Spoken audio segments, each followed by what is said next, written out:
এই বুড়ি খাবার ধর, আমার অন্য কাম আছে। কি হইলো, ঘুমাই রেছস? এই বুড়ি খাবার নিয়ে এসছি, ধর। কি হয়েছে রে? এই বুড়ি, এই এগুলো ওই যে আমার দেখানোর লাগে নাটক করতেছ না? নাটক কি গন্ধ। দেখ ধরে খাবার নিয়ে আসছি, তোর নাটক বন্ধ কর রে। এটা কোনো কথা? এই বুড়ি, এই আরে আমি আসছি আজকে প্রায় 15-20 দিন পরে, তো খাবার নিজে নিয়ে আসছি। ওই কাজের লোকটা বাইরে গেছে, তো ওই কাজের লোকটা বাড়িতে গেছে, ওর একটা বাড়িতে সমস্যা বলে। এনে ধর, এই যে মাছ রান্না করছে, তো ওই মাছ নিয়ে আসি, খা। বইলা নয়, আমি নিয়ে আসছি, দেখ তোর ছেলে নিয়ে আসছে, ধর। এসব নাটক করিস না, আপনি গন্ধে কিন্তু থাকা যাইতেছে না। খা, খাওয়াই দিব, খাওয়াই দিব এখন।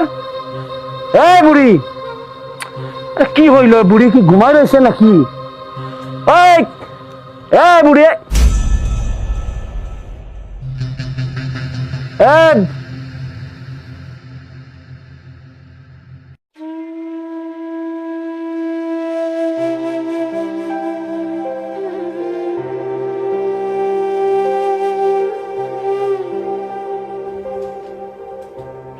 শুনতেছিস?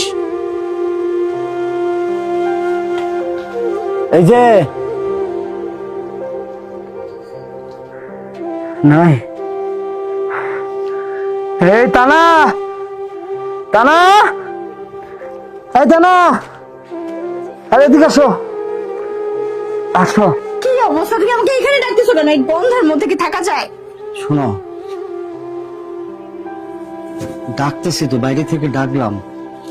আমি মনে করলাম উনি আমার সাথে নাটক করতেছে। হ্যাঁ দেখি, মানে দেখো, দাও, মরে গেছে গা। মরে গিয়ে থাকলে না বাচ্চা চাই, শান্তি পাই। শুধু মরে গিয়ে থাকে তাহলে যাও, কবর টবর দিয়ে এসে আমারে মুক্তি দাও। দাঁড়াও,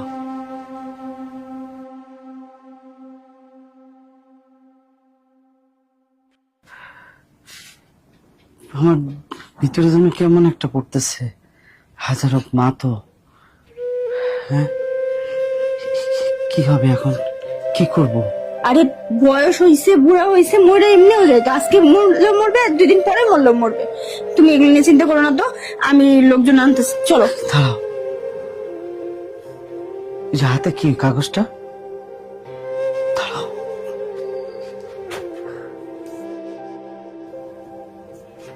এটা কি? দেখো আবার কি লেখা টেখা দিয়ে গেছে, আমাদের উপর আবার মানে দোষ চাপাই দিয়ে গেছে কিনা।